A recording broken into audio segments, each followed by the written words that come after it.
La repentance. La repentance.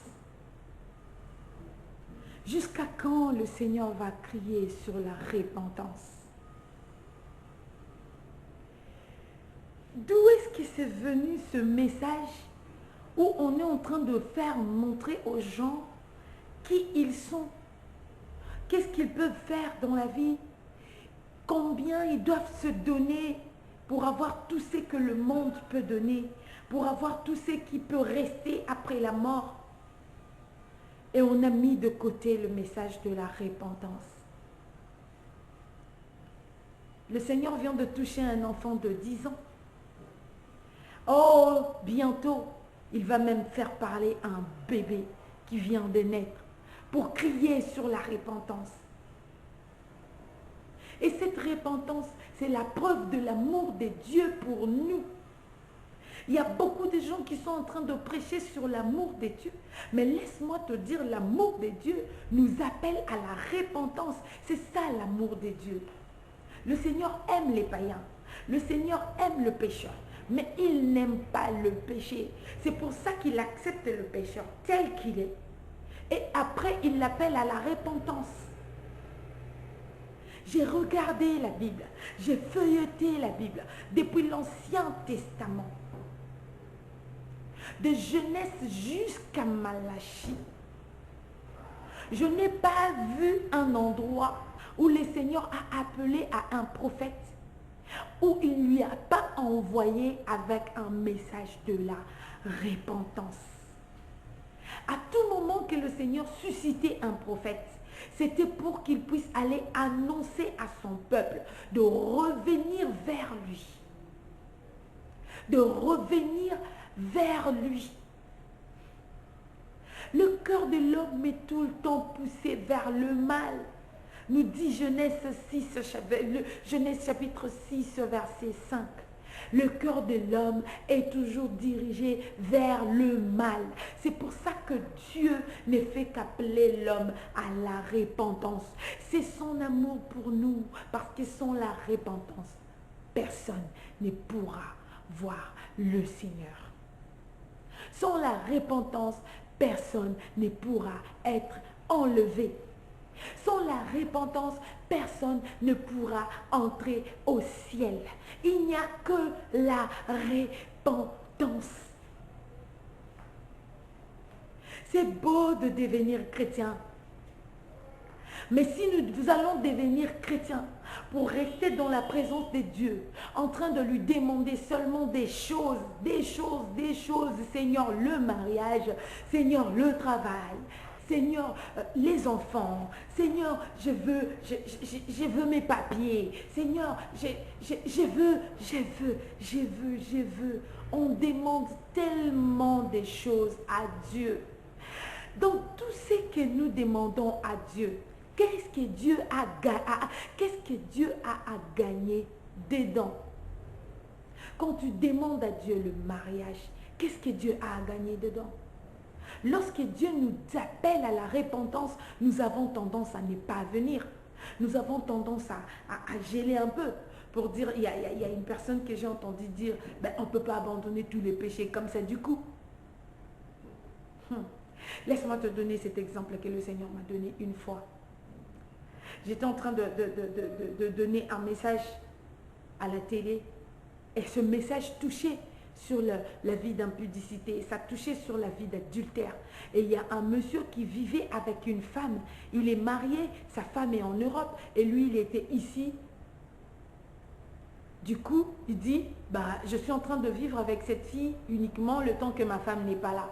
Parce que j'ai des problèmes de santé, j'ai besoin de quelqu'un à côté de moi. C'est pour ça que je vis avec cette femme-là. Dès que ma femme sera de retour, cette femme-là, nous allons nous séparer. Je lui ai dit bravo, c'est une bonne chose. Tu as besoin de quelqu'un à côté de toi. Mais est-ce que tu es obligé que cette personne-là soit ta femme? Tu as besoin de quelqu'un à côté de toi? Oui. Mais Dieu ne connaît pas toutes ces explications-là. Il est l'adultère. Tu vis dans l'adultère. Et tu ne peux pas attendre jusqu'à ce que ta femme va revenir pour que tu puisses quitter la vie d'adultère. Qui te dit que la mort attendra jusqu'à ce que ta femme reviendra? Le Seigneur m'a dit ceci. Le Seigneur m'a dit de lui dire ceci. Où est-ce que tu as déjà vu une femme qui est prête à accoucher? Une femme qui a les contractions. L'enfant veut sortir. Et la maman dit à l'enfant, non, ne sors pas encore. Je n'ai pas encore préparé ton accouchement. Jamais.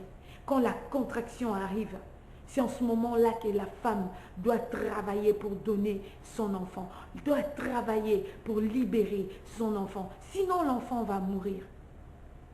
De la même manière, lorsque le message de Dieu arrive sur la repentance et que le Seigneur touche un péché qui nous dérange, c'est en ce moment même que nous devons prendre la décision d'abandonner ce péché. Parce que si tu n'abandonnes pas le péché au moment où tu as entendu le message et que tu attends la force du Saint-Esprit qui te poussait à abandonner ce message, ça va partir.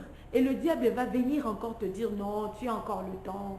Tu peux encore vivre dans ce péché-là. De toutes les façons, Dieu t'aime. De toutes les façons, tu es un enfant de Dieu. De toutes les façons, tu vas à l'église. De toutes les façons, tu pries. De toutes les façons, tu donnes les dîmes. De toutes les façons, tu donnes les offrandes. Tu donnes les dons à l'église. Ce ne sont pas ces choses-là qui peuvent faire à ce que le Seigneur puisse pardonner nos péchés. Pour que nos péchés soient pardonnés, nous devons passer par la repentance. Quelqu'un qui est deuxième bureau, tu es la femme d'un homme marié. Tu vis avec un homme marié. Tu sors avec le mari d'autrui. Il y a des choses qui ne vont pas très bien dans ta vie. Lorsqu'on t'appelle à la repentance et qu'on te dit que c'est à cause de cette relation-là que le diable a la main mise sur toi. Beaucoup ont toujours tendance à dire non, si j'abandonne cet homme, comment est-ce que je veux continuer à vivre? C'est cet homme qui prend soin de moi, c'est cet homme qui paye la maison pour moi, cet homme patati patata. Ok, reste avec ton homme, mais laisse-moi te dire que la mort n'attendra pas jusqu'à ce que tu prendras ta charge à toi et que tu te sépares avec cet homme pour que tu puisses mourir. La repentance. Le Seigneur crie à la repentance. Les temps sont finis. Les temps sont finis. Il n'y a plus de temps. Qu'est-ce que vous voulez encore? 2020 ne nous a pas dit tout. 2020 ne nous a pas tout dit. Il n'y a pas des millionnaires qui sont morts. Ils ont laissé des millions en banque.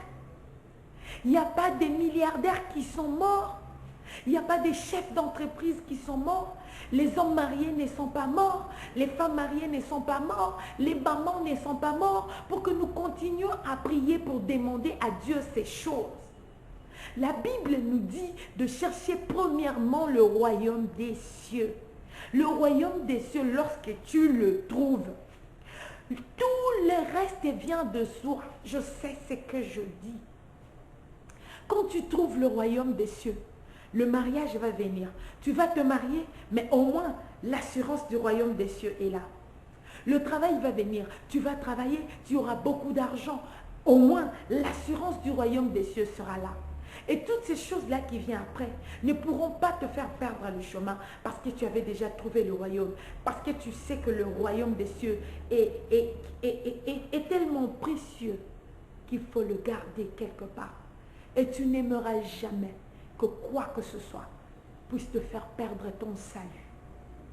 Il est temps pour nous de passer à la vraie repentance. Je ne parle pas de la repentance superficielle qu'on nous fait faire à l'église. Ouais, il est temps de demander à Dieu pardon, reconnais que tu es pécheur, patati, et tout le monde, oh Seigneur, s'il te plaît, pardonne-moi. Seigneur, j'ai péché. Seigneur, tu connais mon cœur et consort. C'est pas de ça que je suis en train de parler là. C'est que le Seigneur est en train de sortir de ma bouche maintenant. C'est cette repentance qui nous pousse à abandonner des choses qui tiennent à cœur. Lorsque tu prends la décision d'abandonner cette chose, tu sens ton cœur se déchirer. Tu coules les larmes. les larmes de tes yeux, les salives de ta bouche se mélangent. Ton visage est mouillé. Cette repentance qui fait mal au cœur. Quand tu te répands, tu as mal au cœur. Tu sens que Seigneur, j'aimais beaucoup cette chose, mais je l'abandonne pour toi. Je l'abandonne pour hériter le royaume des cieux. Jusqu'à quand le Seigneur va continuer à parler?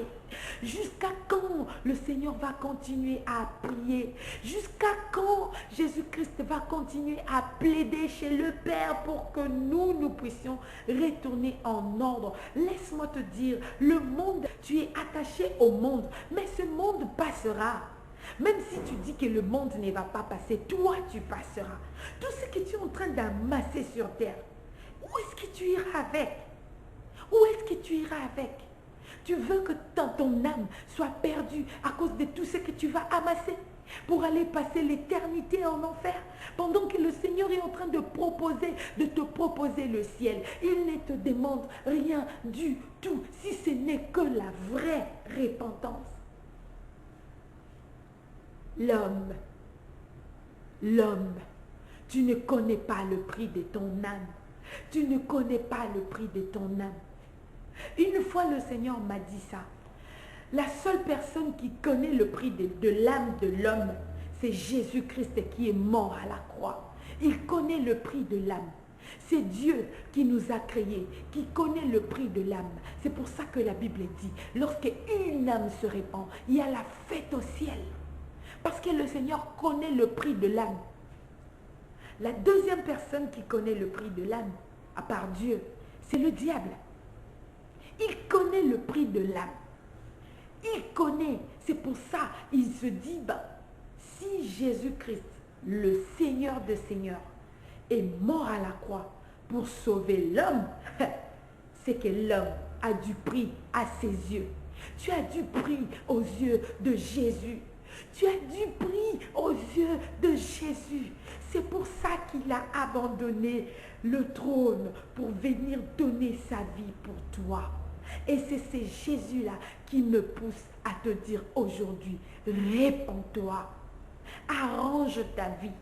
Il te veut à ses côtés au ciel, là où il a préparé la demeure pour toi. Puisque le diable n'a plus l'occasion de retourner au ciel, tout ce qu'il a, c'est de faire souffrir le cœur de Dieu en emmenant l'homme dans le péché. Le diable connaît le prix de ton âme, mais seul toi, l'homme, tu ne connais pas le prix de ton âme. C'est pour ça que tu es en train de jouer avec le péché. C'est parce que tu ne connais pas le prix de ton âme. C'est pour ça que tu es en train de jouer avec le péché. Nous sommes au début de l'année 2021. Prends une décision. Prends la décision. Laisse-moi te poser la question. Depuis que tu as commencé à courir derrière la vie, qu'est-ce que tu as déjà gagné? N'est-ce pas que tous les jours tu as besoin de courir encore derrière la vie? En cherchant l'argent, en cherchant la vie, en cherchant à avoir tout ce que ton cœur te pousse à avoir, en cherchant à avoir tout ce que ton cœur te pousse à désirer. Laisse-moi te dire que tu ne te fatigueras jamais de chercher de l'argent. Tu ne te fatigueras jamais de chercher la bonne vie. Tu ne te fatigueras jamais. Mais laisse-moi te dire qu'il est temps pour toi de mettre aussi les efforts dans la recherche du royaume des cieux. De la même manière que tu as mis des efforts dans la recherche de la vie ici sur terre, il est temps de mettre les efforts dans la recherche du royaume des cieux. C'est une nouvelle année. Tu peux encore prendre des nouvelles décisions. Tu peux encore prendre des nouvelles directives pour suivre ton Créateur. Assurer ton âme. Si tu assures déjà ton âme, si tu as l'assurance de ton âme, tout le reste ne va plus te faire perdre. Que le Seigneur te touche encore aujourd'hui.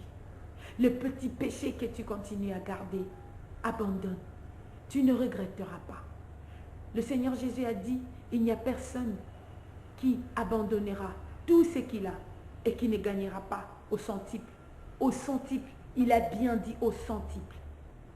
Si tu abandonnes un copain aujourd'hui, tu gagneras un beau mari. et le royaume des cieux comme bonus. Sois béni. Si c'est la première fois que tu me suis, abonne-toi. Appuie sur la cloche pour ne pas manquer la suite des vidéos. Pour cette année 2021, nous sommes en train de préparer les vidéos qui vont encore nous booster, les vidéos qui vont nous emmener à chercher encore le Seigneur en profondeur. Ne manque pas. Sois béni mon frère, sois béni ma soeur. Jésus t'aime. C'est pour ça qu'il t'appelle à la repentance.